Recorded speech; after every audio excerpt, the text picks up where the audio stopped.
Off top, researchers have found that whales in the Caribbean have an accent. Play music. This is the Domonique Foxworth Show.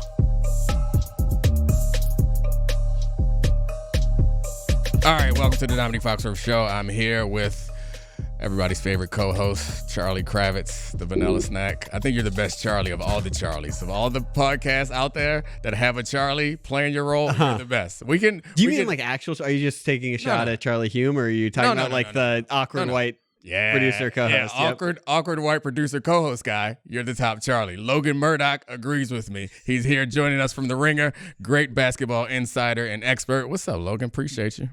What's up, man? Before you made the declaration that he's white, I thought that maybe Charles Barkley could be like the top Charlie. I don't even know if they call him Charles, but Charlie. But maybe that could work. But I was just trying to play devil's advocate. I was just trying to be that guy. No, I appreciate that. But the point is, the name doesn't matter. It doesn't matter what your name is. It's the role. The role of a Charlie. Yeah. Like this is the role. You got a lot of Charlies over there at The Ringer. I got the best Charlie of all Charlies. The producer guy who just says, "Yeah, you're right." Exactly. Because my producer man, guy I didn't even think of that. It's a great point. It's a great point, Logan. But the thing is, my Charlie is better than those Charlies because he comes with more than that. He asks questions. He has more insight. He knows things. I got the best Charlie. He's more than a So he'll Charlie. be like, yo, I didn't. You're right. I didn't think of that. But here's some salary cap numbers that you didn't even think about in your face. Boom, so he just gets right back at you. Boom. There you go. All right, Charlie's getting I know the embarrassed. vibes. So we can stop. All right, Charlie, do your thing. Ask a question. I'll please. try and get this question out in my official word count of what I'm allowed to say before you guys start going.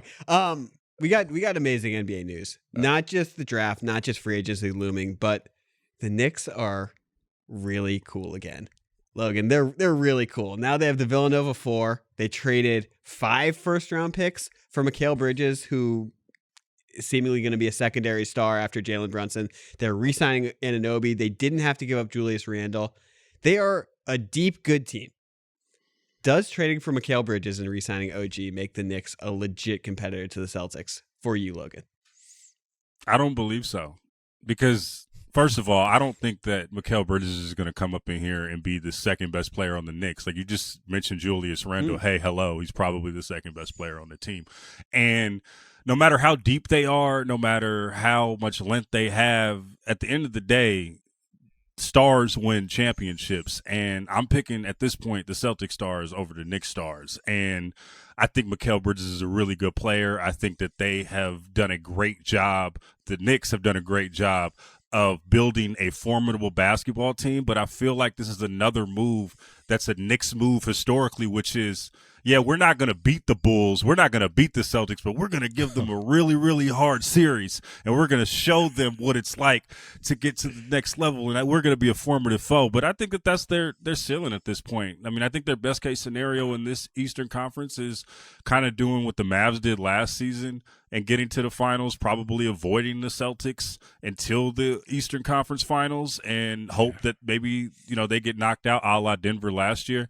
It's a really good move, and I think it makes the Knicks funner throughout the regular season, but I don't think it puts them over the top of the Knicks at this point. Such West Coast bias. That's what it is. West Coast. No, you're right. What? I mean, it is the summer of the West Coast. Y'all have taken over all of culture right now. We own hip-hop. We own hip-hop. You do. You own it. I'm not going to argue. There is no pushback. You took it back from Canada, and we still got hockey. They don't got no Stanley Cup. We got that. As a Charlie, I'm not allowed to argue. So you brought up Julius Randle. Ain't he out of there? Like that's not a. They're gonna continue to build around Jalen Brunson and Julius Randle.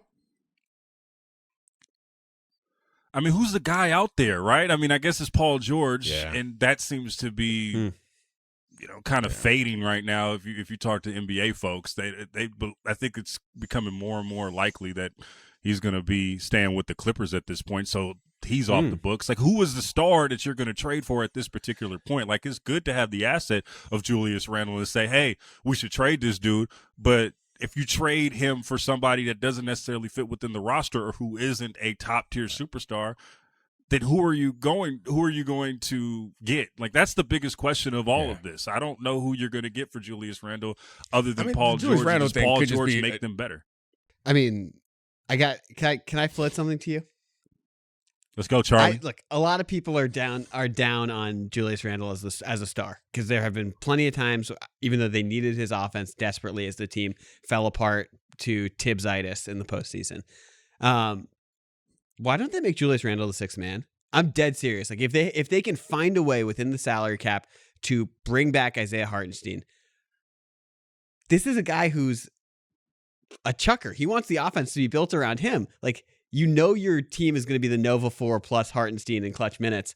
Why not just be like, you know what? The second unit is yours, Julius. We can tell you there have been great six men in the past. That could be your destiny. Your all of your flaws, your warts that make you a 90-10 guy become so much less pronounced if you're just cooking in the second unit. Yeah, that sounds good in practice, Charlie. But that sounds good in theory, Charlie. But in practice, that doesn't really – it's hard to convince a starter or an all-star caliber player to just come on the bench. I remember covering Andre Iguodala and how much of a sacrifice that was. And he was much later in his career with the Golden State Warriors when he went to the bench. And he said that he was going to kill Steve Kerr if they didn't win the title, right? And that's Andre Iguodala. I don't think that this is necessarily going to be as easy as just saying, hey, Julius, check this out, man. Yeah. It'll be really easy if we – cut your minutes and don't give you crunch time minutes, but you can have the second unit. That's cool. That's cool. That's a hard pill to swallow, especially when his backup is taking his place in the postseason. He's already had to deal with the ups and downs of that, and then they come back and ask him, come off the bench. That's going to be hard for any player to swallow. Like, I don't know if it's going to be hard for Julius to be able to say yes to that. And if he does, that shows a lot about him. But I wouldn't expect him to just say, hey, I'm going to go on the bench no matter what the circumstances is. Like, that's just not how athletes are wired. I'm going to go full Bill Simmons here. You just got to throw on some tape of Kevin McHale and be like, he was the third best player in the world, and he was the sixth man on some great Celtics teams. Stop it. Yeah. So what do you tell Julius Randle if he does that and then they lose to the Celtics? They did all that to lose to the Celtics again. What would you tell him after the season? The checks are still coming, Julius. The checks are still coming. Maybe he needs you as his OG. They might be coming from a different organization. Logan, it felt like when you first answered the question, you had a little bit of judgment in your voice. Is there another move that you anticipated, or do you think that they spent too much on a piece that doesn't put them over the top? Like, what is that in your voice, or am I making that up? It's funny because I had this reaction when I first saw the move. I was really excited, but I was like, Mikal Bridges to the, when you get the alerts, I usually get them on, the ESPN app. You get the alerts that say, Mikal Bridges is going to the Knicks. I'm like, oh, that is fire. And then you click the alert. You're like, ooh, for that, that's comparable to the KD haul. I don't know all about that, right? And it's hard because the Knicks for years have been just doing the Oklahoma City Thunder route, collecting picks, collecting assets, collecting all these things, and then it's kind of a downer when. And no disrespect to Mikal Bridges, I've watched him play. He's a really good player. He's just not the bona fide number 2 that you would want. But to see him get exchanged for those picks, it did not look great, and it makes me look at the Knicks as this is all these years you've been stockpiling these picks and these assets to make that move. You're not gonna. You can't. I think the biggest thing that you could do in this league is be patient, and they weren't patient. And that didn't seem like a patience type move. That seemed like it reeked of a level of desperation I don't think they needed to have at this moment of their trajectory. Yeah, definitely, probably an overpay. But it is also really cool that the Knicks are going to be good. It's going to be fire to see him, though. It's going to be really nice to see Mikal Bridges playing in New York. It's going to be they're going to be a really, really fun regular season team and a really, really fun postseason team. I just don't think that they're going to be better than the Celtics. Because that's my only thing. So they compete with anyone, though. That was my question. So they built this team where they're going to have all these good players. They're going to have a lot more depth than they had in the past. And if they go into a series with the Celtics, tell me why I'm nuts that the Knicks shouldn't think they have the best player. Well, because, New Yorkers are very arrogant. Are you a New Yorker, Charlie? No, I'm not. I'm from DC. I'm a lover of square bodies, and it annoys Domonique that I think the president is so good. As a square body, he tries to convince me that other square bodies can be great at sports, and I've had to come around. Jalen Brunson, top tier square body. He up there with Kyle Lowry level Mike square Allstott. bodies. Mike Allstott Hey, level also a square top- bodies. He's a quality. And a top 3 light skinned square body. We don't got too many of those. Oh, man. yeah. That's out here ball. What? It's just him and Mike Allstott. That's it. Um, And Jared Dudley. Oh yeah. Oh, he was a rectangle though. He Yeah. was too tall to get the square. He's kind of a melting man. candle, just a doughy body. I respect it, bro. Any dude that's fluffy like that smack the court in a rec league game, but still give you buckets and can lock you down. All respect for me. All respect for me. Yeah, I think their prospects, you're probably right. They'll be fun. We'll see what happens in the postseason. They just got to cross their fingers and hope for some injuries. To your original point, though, I don't think he's the best. I know you're going to make an argument that he's the best player. Sure am. But I think that any of the So three. disrespectful by me to Tatum. I think any of the 3 top players on the Celtics in the right situation. Yeah. Who are you putting as third? Holiday? No. Porzingis? Kristaps. You think he's a better player than Yeah. Jalen Brunson? Not all around better player than Jalen Brunson. I'm saying in a particular. Okay, I'm just stretching right now. You're right. No, let This me is hold you down. really- Dami, let me hold you down. You want to? All right, you got me? Hold on, Charlie. I got it. Let me hold you down. Here I we get go. what you're saying, right? Because you're saying that Kristaps in his role is probably better for the Celtics than Jalen Brunson is in his role, right? Like you would want Kristaps to be a number 3 option on a championship team. When Jalen, who is great and has got you there, he's also really stout. I kind of would want Jalen as like a number 2 guy, right? Like I kind of want him as that. I think Kristaps is better than the role that he is asked and tasked to do than Jalen Brunson. And I'm sorry, that seems like Jalen Brunson hate, and I don't mean it to be that way because he's one of my favorite players to watch. But I think that's what you're getting at is more what I'm saying. I like it. Thank you for that, for shooting me a little bail. You on don't that even one believe me, because but you're going I to got take it, though, myself because it's a caught better up. explanation than what you came out with, right? Okay. All right. So the reason I wanted to get to that part of the conversation was because I think the Knicks, they gave up a lot for Mikal Bridges, like we were talking about. It might have been an overpay, but it's also, I think, a clear admission that they're like, no, we're not waiting for Embiid. We're not going to try and trade for Giannis. Like, this is our guy. We think we have the one Which guy. which goes to Logan's original point. Yeah. The best thing that you can have in the NBA sometimes is a little patience. But because right now we love this move. If it turns out that next year there's a move available and they don't got the picks to make that happen, we're gonna be like, there go your championship. So they didn't totally empty the cupboard, though. This was a team that had 5 picks over the next 3 years, and we're stocked with draft capital, and they're going to have a lot of malleable contracts that are going to be appealing to a lot of teams. I do have a Thibs question here. Oh no, it's about Okay. working somebody to death. If I'm gonna, can we do a little we'll do a little role play here. All right, let's do it. I am Leon Rose. Oh, You guys can both be Thibs here. okay. Oh, okay. Thibs? I can't be Thibs? Worldwide West. You can be you can be Wes, and Domonique is Thibs. I'll be Worldwide This West. makes perfect Okay, sense. Let's do it. Tibbs, it's the All-Star break. I don't care that we're 45-0. We have 9 good players on this team. Not a single player can be playing more than 35 minutes a game by the end of the season, or I'm going to fire you. Can you agree with that? Because we have too many good players to be in the second round and have everyone be hurt again. I only know one way to do it. Them checks gonna still clear. Fire me then.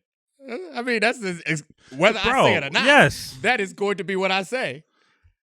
Yo, man, Thibs is definitely at that age right now. Like, he was at that age when he first started coaching, but he's definitely at that age now. He is who he is, man. Like, stop trying to change Thibs. If you hire Thibs, this is what you're going to get. Every time there's a playoff game or a game in general, when you see somebody playing 57 minutes in a 48-minute game and you show me the stat sheet, I'm going to be like, who's coaching the team? It's Thibs. All right, bet. That's his bag. Like, you know what you're getting when you signed up. I mean, you knew like, the job was dangerous when Leon you Rose, took it. Like, why are you over here complaining about it now? He is who he is. Leon Rose bought himself a pet tiger, and they got mad when it bit him. Tigers bite. Thibs is doing Thibs things. Yeah. I would be upset at Leon Rose if he go to Thibs and tell him to be more careful about these minutes. Yeah, well, now they have chainmail gloves to put in the Tiger's mouth with this 9-man rotation of good players, assuming they bring back Hartenstein. One thing about that, though. One last thing. Yes, they have Thibs. They could also have Jay Wright or Danny Hurley if they wanted to in a year. And that should be a tiny bit of leverage with this team that's going to be competing for the Eastern Conference. Being like, do not run these guys. They can win 55 games not playing these guys too much. What you don't understand is that I think Logan and I both understand is Thibs wants to win. And Thibs believes that the way that he is doing this is optimizing his team's chance for success. So if you threaten him by saying, we got these other guys waiting in the wings, he going to find a way to make his guys play even more minutes because he going to be more scared about losing. That's so stupid. Oh, you mad about 57 games?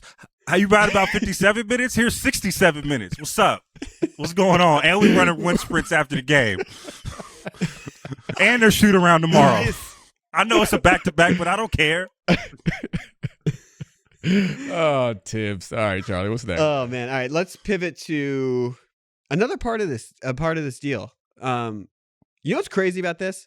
Now that Mikal Bridges was traded for those picks, the Nets, a year after the Kevin Durant trade, or a year and a half, got 10 first-round picks plus Bojan Bogdanovic and Cam Johnson for Kevin Durant. That's interesting because a side part of this deal was Houston getting all the Phoenix picks, and they were like, we'll give you those picks back, Phoenix. Why don't you give us a little Kevin? Send him our way. It's like stealing from a store and then putting a table outside and selling it for a 10% markup back to the store. There's a lot of smoke here. People are saying that Durant might want to be in Houston. Matt Ishbia is tweeting, "We're not trading Kevin Durant. Kevin Durant loves Phoenix. Phoenix loves Kevin Durant." What do you make of the KD to the Rockets rumor? It's me. Yeah. Yeah. I'm hoping because I didn't know you were asking first. Are you asking me? I should have been more specific. It was a bad Charlie moment. Just a momentary slip up. You're still the best Charlie. No, I think that it would be a weird move for Kevin to want to do it. I don't have any intel on the situation necessarily at this particular moment. Just knowing like where he is, I'm just talking like, amongst friends. Like, I just don't think that that's just the move for him to do. You're going to sacrifice playing with Devin Booker to go play with Jalen Green and go compete for a play-in? Because that's what's going to happen, right? Like, whenever I think about, I just told you guys about patience. And in this league, you need to have patience.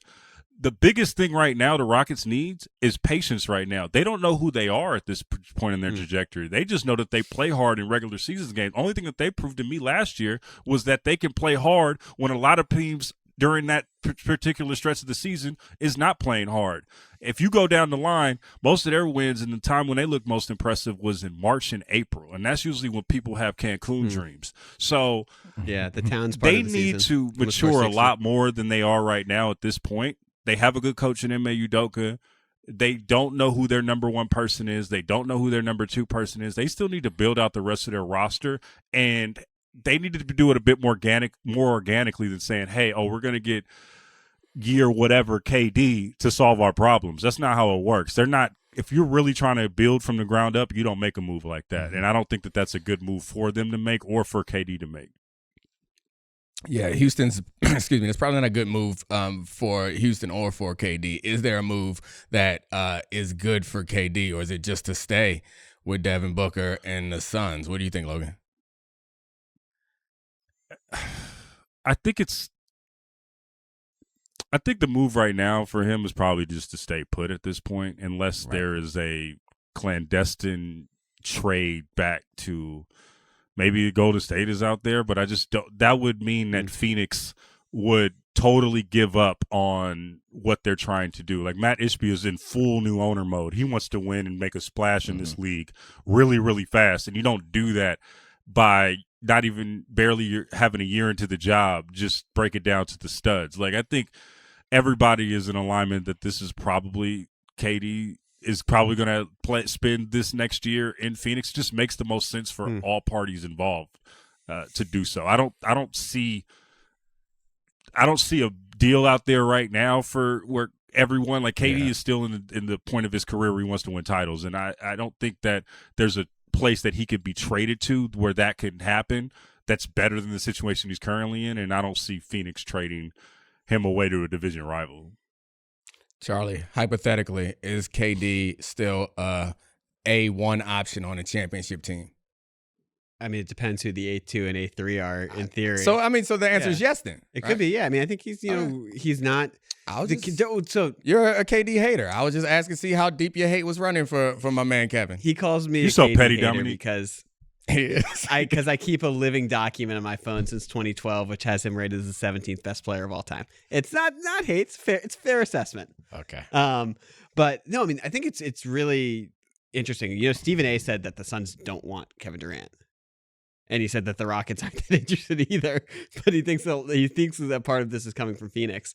That team got swept in an embarrassing way. Kevin Durant has had some really weird ends of seasons in his last couple stops for someone who's been such an incredibly good player. And I think Phoenix is kind of effed when it comes to getting better. So that's why I could see him wanting out. And like Houston, obviously he has the Udoka connection from their time in Brooklyn together. And Udoka's an incredible coach who gets the most out of teams and improves them over time. The reason I thought that pick was slightly more interesting than you guys is simply because of the glut of assets they have and the flexibility. And if you get someone like Kevin Durant on Houston, yeah, of course he's at the point of his career where he wants to ring chase. I'm sure he desperately wants to win one after the Warriors won in 22. But that's a team that has like a crazy amount of flexibility. They have the good Thompson twin. They have Jalen Green. They have Şengün. They just drafted Reed Shepherd. Tari Eason worked out. They have the Van Vliet contract, Dylan Brooks. Like they just have a lot of pieces that could move around that could make it an interesting situation. And they have a lunatic owner in Fertitta who's someone who might be crazy enough to make that type of move, being like, we can go all in with Durant. And they have pieces that could be multiple moves. I'm not saying it's going to work, but I get the logic of being like, you think it's more likely that he could have success in Houston with the flexibility that they have than it is that he could have success in Phoenix with the limited flexibility, but Devin Booker. Obviously, you got Booker and the zombie version of Bradley Beal, but it's the exact opposite situation. There's so much flexibility. There's so much optionality for general manager Kevin Durant to try and build a different team there. That's interesting to me. I'm not even saying that in the shade way. The team is pretty good. Like there's just a lot of ways that I could see that moving. That could be a really interesting. You slipped some shade in there with the good Thompson twin, but we're gonna let that slide. He is the better one. No, but I mean you had to say it. All right, what's next, Charlie? That's it. I mean, there's nothing to respond. Like you made. You don't think he's the top 16 player ever? You don't think it's weird that the 17th best player of all times get traded every year for the last 5 years of his career? Yeah, we've had this conversation before. I think KD is one of the only all-time great players to have a career that you could reasonably say was disappointing. Like I agree with you on that point. I would have expected his career. No, I mean I think it's reasonable to say, given how talented he was, how special he was, how great he was, how many reasonably good situations he found himself in, to have like 4 or 5 championships is a little bit surprising. I think Kevin Durant is the poster child of you need to make great choices no matter how good you are in this league, right? Like if you're going to leave the Golden State Warriors, you have to make a choice to go to a team with a better co-star, maybe someone that's going to play every game, that's going to have your back in that way, right? You have to just pick the right situation every single time. Like this league is about fit no matter where you're at, right? And that's what made LeBron so good. Obviously, he had great talent, but he also made the right decision at the right time, right? Like when he goes to Miami, he goes with 2 guys in their 20s around the same age, right? He goes wins 2 titles there, and when that's up, all right, it's time to go. But Durant didn't have that great decision-making in his career. And also the injuries as well played a part into it. But he made one great decision, and that was going into Golden State basketball-wise. And then it was been a series of just bad decisions since then. And I think that probably puts a shadow on his career. And maybe if he just makes a couple better picks on teams, he's probably looked at it in a much different light.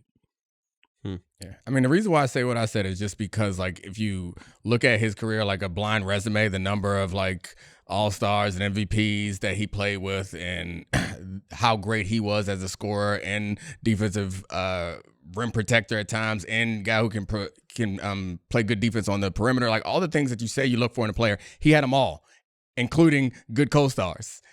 And it just would have thought that. I want to add to that real quick, though, Dominique. Mm-hmm. He was also somebody that, like, similar to Steph, changed the way we looked at how basketball is played, right? Like, we didn't, I mean, there was Dirk, but we didn't see a guy like Kevin in his size and strength. And I mean, his size just to be able to shoot like that. You just haven't, or play the game like that. And he influences Giannis, and he is influencing a lot of these young guys that are these unicorns coming into the draft right now who looked at Kevin as a guy that they idolized growing up, and he changed the way we kind of see basketball. He adds to that as well, to your point.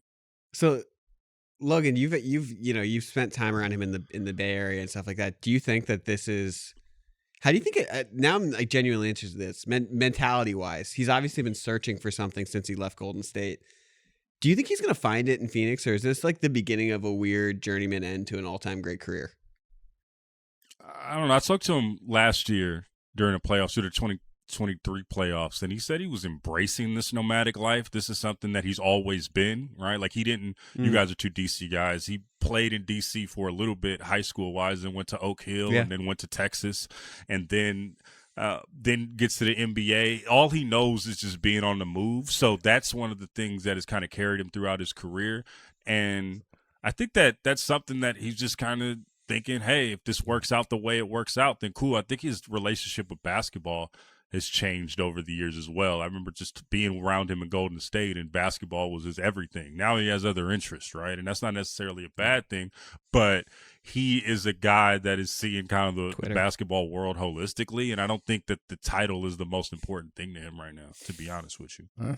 That's good. He's got a gaming crew now. I mean, I still feel like it's weird when I see him like in a Supersonics jersey, like to add to the nomadic life. Like it's that he's too. been everywhere. I think it's going to be a really fascinating career to look back on, to see how the end of it goes, because he's still so good. And it's like one of those things where it's like, it still looks the same when you watch Kevin Durant, but like a more statuesque version of it. I think that's why it's going to be fun to see him play with Team USA, because he's going to play with so many great players, and this is going to elevate his game. It's going to be cool to see him just around all-time greats again. That's going to be so much fun. Yeah. All right. Next topic. You said you thought Paul George was definitely going to go back to the Clippers. There's a lot of interesting stuff going around there. They gave Kawhi the money. Mm-hmm. Kawhi doesn't play that much. He rules, but he doesn't play that much. They conceivably are going to re-sign James Harden, who joined the team midseason last year, and that team was rolling for a little bit in February, to the point that we were like, are the Clippers a stealth contender to win the West? I know we had Russillo on our podcast, and we sort of briefly discussed, as an isolation player, is Kawhi right there for like the guy you'd want at the end of the game, taking that shot because he's so powerful at getting to his spots? It didn't go that way. Then there were rumors they don't want to give Paul George the fourth year of his contract. He's going to be old. He's had a lot of injuries. Those rumors led to maybe Paul George will go to Philly. Or, this is the one that's been brewing lately, the Warriors are sort of out on Klay Thompson, apparently. Logan, as the Paul George to the Warriors rumors get going, could that be a sign and trade thing? Do you think Paul George would move the needle for the Warriors team? Would it bring them back to like letting Steph compete for titles again? I actually love the fit, to be honest with you. I really do. Just to play within that offense, the defensive acumen that he has, I think that he could really flourish in that offense, and then he won't have the pressure of playing. I think Steph would be like his best and also most healthy teammate that he's ever played with. And so that'll be a fun to kind of see how they play off of each other. I just don't see the deal happening at this point. I just don't. I know the Warriors would want it to happen, but like, I want Domonique Foxworth's Rolex that he got on, but like, is he gonna give me $100 for it? I don't think so. So I think that Rolling free. I think that it's one of those things. Like, I don't think that the Clippers are gonna trade in division. I don't think that it's. I just don't see it happening. But I will say on the Clippers side, it's really odd that they would play this game with Paul George, right? Like if he's I think the Clippers are so hell bent on trying to win the negotiation and not seeing what the scars are going to be if this player comes back. It's going to be some bad blood there. I mean, the fact that they didn't sign him, 12 months ago says a lot, right? And you're also telling him on one hand, you're a part of the future. We want to open this arena with you. We want to compete for titles. And whether there's jealousy or not, I don't believe there's jealousy. I know that that Kawhi and PG have a good relationship, but when you see somebody, Domonique knows this being a former player, you see somebody else in your locker room get taken care of like they should get taken care of, and I'm balling for you, and you don't want to take care of me. Like I don't see what the end game is for the Clippers. Like you squeeze everything you can out of a negotiation, but when Paul George comes back, what do you say to him, right? Like that seems like something that can mess with a player's psyche. So I don't really like how the Clippers are going about this type of situation. It doesn't seem to serve anybody. Like Paul George very clearly wants to be in LA. He has his podcast series out there. He's from Southern California. It seems like a really good setup he got with the Clippers. And you want to play with him like that? That doesn't seem like the road to go. You cut me deep. Had to remind me about that time when they paid Dre Bly and didn't pay me. I just forgave Dre a couple years ago. No, you're right. To your point, though, like that locker room stuff. And Paul, if I remember correctly, seemed pretty open about his not being completely comfortable with the addition of James Harden and what it did to their team dynamics. So, you want the exact quote? Give it to me. This team no longer has an identity. Yeah, they'd won like 1 million games in a row and lost 2, and that was the quote. Yeah. So yeah, I mean, I don't know. I get your point about in division. Maybe that means he ends up at the 76ers, but it seemed pretty clear that you thought he's going to stay right where he is. I feel like the ship has sailed on that. Maybe they don't have any other options, so they're just going to ride this out and hope they get lucky and healthy. But I feel like the ship on the Clippers has sailed. They are done with championship contention. If you trade him to the Golden State Warriors as the Clippers, you're basically saying that whatever haul we get is better with this team that we have than Paul George, which, I mean, I watched a lot of the Warriors games. I don't think so. They could go with the 76ers. Well, he would just leave to go to the 76ers. Yeah, he would just leave that's to go the thing. To the He could just go into he could just unrestricted go into that cap space. That's the thing I think is interesting about this. Like, yeah, it would be a knife to the heart for him to go to the Warriors, but isn't that sort of just how the NBA works? If someone's unrestricted, they facilitate the sign and trade. Like Cleveland didn't want to sign and trade LeBron to Miami in 2011, but the Stars can sort of dictate that stuff. But it was a bit of a different situation because the Cleveland Cavaliers knew that they weren't going to be good the next year. Like the Clippers have real championship aspirations. That's a fair point. Like I don't think that the Clippers would want, like they see the Warriors 4 times a year. You're going to see Paul George, who got a chip on his shoulder, wanting to tear your heart out every time like that. I don't think that the Clippers would want that at all. Like I think it's a bit different. What do you think? What do you think about the Warriors' future? While we're on this, because we talked about do they owe Clay a contract? But I would love to know what you think about where things stand with this, because there's a comment you made earlier, Domonique. Do you think Kevin Durant is still good enough to be an A1 on a championship team? I watched Stephen Curry, despite him being a small guard who's older, and I'm like, yeah, there are nights where he's not 2016 Steph anymore, of course. But to me, he's still one of the best players in the league, like really can be your guy. Do you think that this is something that the clock is ticking? Is there a way to rebuild this on the fly around the guys they have? Or is that impossible if you have Draymond and Clay on this roster? At this point, they don't have to have Draymond and Clay. Yeah, that's the thing. So that's the thing, Domonique.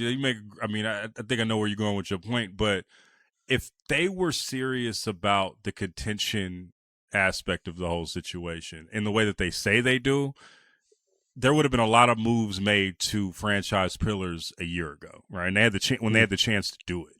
When they doubled down on Draymond and tried to get Clay signed, that was an admission that they were, whatever happened in the future, they were going to ride out with their 3. And now they're trying to play the middle thing right there, but I don't know if they even have the assets to really pull off a deal like this. And also, I don't even, like we spoke about this before, I don't know if the deal is out there. Now, like if Paul George was on the Heat or something, or Paul George was on like the Charlotte Hornets or something, I think you would have action on a deal because, you're not going within conference. But I don't think anybody in the Western Conference, including the Clippers, want to do the Warriors any favors after what, they've done to the league over the last few years. But this is what you see is the downswing of a dynasty, and this is how it's just going to play out. Now, it's going to if Klay Thompson leaves, it's really going to be a tough pill to swallow because they didn't even get the initial goal right.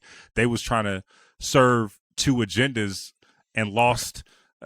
That means they lost the piece that served at the number one agenda that they had, which is keeping the guys together and having them right off into the sunset. But then this is what typically happens with the Warriors is they say they have this best culture, but people continue to slide underneath the cracks, and there are so many anecdotes of people leaving that organization, a little bloodied and bruised. And if Klay leaves like that, then it's really going to say something about where the organization is right now. Yeah, and I think the Warriors they got that last one, that one that I said they couldn't get, and Steph mocked me for it. They got that one. They stole that one. You guys got it. Stole it? They stole it. They stole that one because I said they wasn't going to get it, and they got it. Steph That's called stealing. eviscerated everyone. He's a dragon. Steph killed everyone. I'm just being a hater. You do it all the time. I do a little bit of hate, and then you jump on my back. That's right. Can I get a little hate off, man? The dude mocked me at the podium after they won the championship. I can't get a little hate shot off. I'm a Steph stan. This is how I'll take none of it. I'll take KD. Prime KD over Steph any day. We're not doing this again. We'd do it every day. All right. Now, next season is far away, but the Olympics are coming up. France going to be a problem, huh? I mean, I don't really know. I just know every year it's a lot more French dudes in the draft. That is my Olympics analysis. France going to be a problem, huh? He's not a Wemby guy. He's a huge Zachary Researcher guy. No, definitely not. I don't like him. I ain't watched enough, but I ain't feeling it. Logan, what's the vibe like with Team USA? About this is like an Avengers last group together this type is the of last thing. dance. This is the last dance for Team USA.